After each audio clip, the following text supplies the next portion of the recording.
حضرت ابن عباس رضی اللہ تعالیٰ عنہ فرماتے ہیں کہ اللہ تعالیٰ نے تمہارے نبی کریم صلی اللہ علیہ وآلہ وسلم کی زبان مبارک سے مسافر پر نماز کی 2 رکعتیں اور مقیم پر 4 رکعتیں اور خوف میں 1 رکعت فرض فرمائی۔ صحیح مسلم حدیث نمبر 1576۔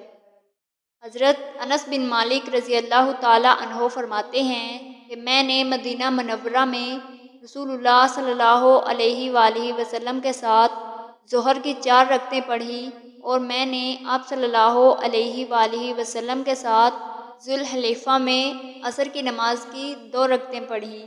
صحیح مسلم حدیث نمبر 1582۔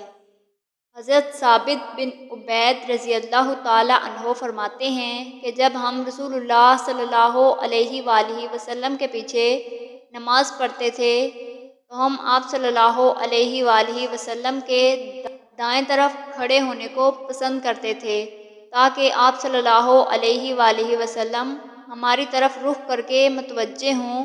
حضرت براء رضی اللہ تعالیٰ عنہ فرماتے ہیں کہ میں نے آپ صلی اللہ علیہ وآلہ وسلم کو یہ فرماتے ہوئے سنا، اے پروردگار، مجھے اس دن کے عذاب سے بچانا جس دن تو اپنے بندوں کو جمع فرمائے گا۔ صحیح مسلم حدیث نمبر 1642۔ حضرت عائشہ رضی اللہ تعالیٰ عنہا فرماتی ہیں کہ رسول اللہ صلی اللہ علیہ وآلہ وسلم جب بھی کوئی کام کرتے تو اس پر دوام فرماتے اور جب رات کو سو جاتے یا بیمار ہوتے تو اس دن میں 12 رکعات نماز پڑھ لیتے تھے۔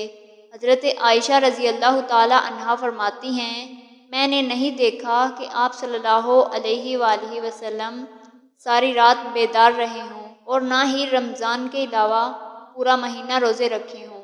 صحیح مسلم حدیث نمبر 1744۔